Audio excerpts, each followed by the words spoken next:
मोअज़्ज़िज़ नाज़रीन, जब 10 मुहर्रम को तमाम सहाबा कराम समेत हज़रत इमाम हुसैन अलैहिस्सलाम को शहीद कर दिया गया तो तमाम अहले बैत की औरतों को जंजीरों में जकड़कर बाजारों से होते हुए सीधा शाम के दरबार में ले जाया गया। आज की हमारी इस वीडियो के अंदर मैं आप लोगों को हज़रत बीबी ज़ैनब के इमाम हुसैन अलैहिस्सलाम की शहादत से लेकर दरबार शाम तक के सफर को इस वीडियो के अंदर मैं आप लोगों को तफसील से बताऊंगी। तो हमेशा की तरह मेरी आप लोगों से एक छोटी सी रिक्वेस्ट रही है कि प्लीज आप लोग मेरे चैनल को सब्सक्राइब करने के साथ साथ वीडियो को भी लाजमी से लाइक कर दिया करें। हजरत ज़ैनब बिन्ते अली एक ऐसा नाम है जिसे हर शख्स इस दुनिया के अंदर जानता है। ये आले रसूल की इतनी बहादुर बेटी थी कि इन्होंने अपने सामने अपने शोहर, अपने चचाजाद भाई और अपने सगे भाई हजरत इमाम हुसैन अलैहिस्सलाम की शहादत को देखा था। जब हजरत इमाम हुसैन अलैहिस्सलाम की शहादत के बाद शिमिर मलूम के कहने पर हजरत इमाम हुसैन अलैहिस्सलाम की लाश मुबारक की बेहुरमती की गई, तब भी हजरत ज़ैनब अलैहिस्सलाम साबित कदम रही और अपने तमाम अहले बैत की औरतों को संभाले रखा। यहाँ तक कि शिमिर मलूम और उमर बिन साद के कहने पर यजीदी फौज ने खैमों को भी आग लगा दी। तब हजरत बीबी ज़ैनब ने तमाम अहले बैत की औरतों को एक तरफ किया और उनकी जानें बचाई। जब यजीदी फौज का जुल्म यहाँ तक ना रुका तो यजीदी फौज ने तमाम अहले बैत की औरतों को जंजीरों में जकड़ दिया और तमाम अहले बैत की औरतों को जंजीरों के अंदर जकड़ कर नंगे सर बाजारों से घुमाते हुए सीधा शाम के दरबार में ले गए। शाम के दरबार में पहुंचने से पहले तमाम अहले बैत की औरतों को कूफा ले जाया गया। 72 सहाबा कराम के सर नेज़ों पर लटकाए हुए थे। उस वक्त आले रसूल का पुरसाने हाल न था। उस वक्त अल्लाह के सिवा अहले बैत का इस दुनिया में कोई न था। बीबी सकीना अपने चचा हज़रत अब्बास अलैहिस्सलाम को याद करके रोती रही। कभी वो अपने चचा को याद करती तो कभी अपने भाइयों को याद करती। कभी इमाम हुसैन अलैहिस्सलाम के चेहरे मुबारक को देखकर ज़ारो कतार रोने लग जाती। जब हज़रत बीबी फातिमा सैयदा सकीना को रोते हुए देखती तो वो उन्हें हौसला देती और फरमाती कि बेटा साबित कदम रहो। शाम की तरफ चलते चलते जब अहले बैत की औरतें कूफा पहुंची तो उन्हें कूफा के बाजारों में ले जाया गया। कूफा के बाजारों में इस कदर हजूम था कि वहां पर पाँव रखने की जगह ना थी। जब कूफा के लोगों ने अहले बैत की औरतों को जकड़े हुए देखा जंजीरों के अंदर तो वो उन पर हंसने लग गए। उस वक्त कूफा के बाजारों में इब्ने जियाद भी ठहरा था और वो उन्हें देखकर हंस रहा था।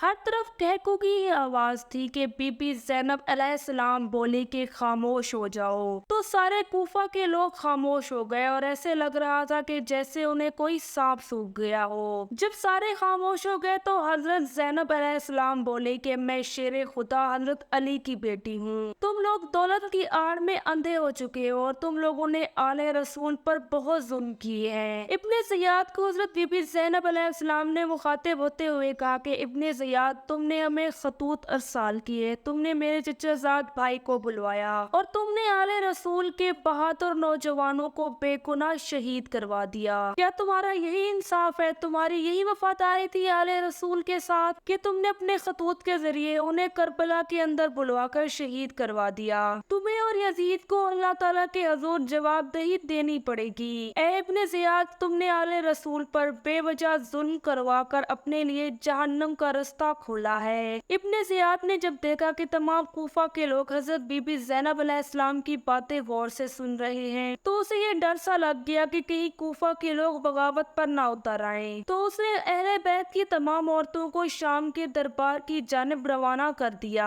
जब जंजीरों में जकड़ी औरतों का काफिला यजीद के दरबार में पहुंचा तो यजीद के दरबार के बाहर तमाम अहले बैत की औरतों को काफी देर तक ठहराया गया क्योंकि यजीद के दरबार में जश्न का समा था और यही वजह थी कि यजीद के दरबार को सजाया जा रहा था और अहले बैत की तमाम औरतों को बाहर ठहरा कर इंतजार कराया जा रहा था। जब यजीद के दरबार में तमाम अहले बैत की औरतों को बुलाया गया, जब तमाम अहले बैत की औरतें यजीद के दरबार में पहुंची तो इमाम हुसैन अलैहिस्सलाम का सर मुबारक यजीद के सामने पेश किया गया। तो यजीद अपनी छड़ी उठाकर हजरत इमाम हुसैन अलैहिस्सलाम के होठों मुबारक के ऊपर लगाता है और कहता है कि अब बोलो बागी, और दरबार शाम में मौजूद लोगों से कहने लगा कि तुम लोग देख लो, ये एक बागी था जिसने मेरी बैत करने से इनकार कर दिया और मैंने इसको शहीद करवा दिया। जो भी मेरे सामने सर उठाएगा उसका यही अंजाम होगा। ہوگا۔ دربار میں موجود ایک صحابی جن کا نام حضرت بصرہ تھا، جو کہ یزید کا یہ عمل دیکھ رہے تھے، وہ فوراً اٹھ کھڑے ہوئے اور یزید سے کہنے لگے کہ یزید، اپنی ناپاک چھڑی حضرت محمد صلی اللہ علیہ وآلہ وسلم کے پیارے نواسے حضرت حسین علیہ السلام کے ہونٹوں سے ہٹا لو۔ کیا تمہیں معلوم نہیں کہ حضرت امام حسین علیہ السلام کے ہونٹوں کا میرے پیارے نبی بوسہ لیتے تھے؟ حضرت بصرہ کی بات سن کر یزید آگ بگولا ہو گیا اور فوراً اپنے سپاہیوں کو حکم دینے لگا کہ حضرت بصرہ کو گرفتار کر لو۔ تو یزید کے لالچی سپاہی جو کہ دولت میں اندھے ہو چکے تھے، انہوں نے حضرت بصرہ کو گرفتار کر کے زندان میں ڈال دیا۔ حضرت بصرہ کی گرفتاری کے بعد یزید ہنسنے لگا اور حضرت بی بی زینب سے کہنے لگا کہ دیکھ لو، میرے سامنے کوئی بھی سر نہیں اٹھا سکتا۔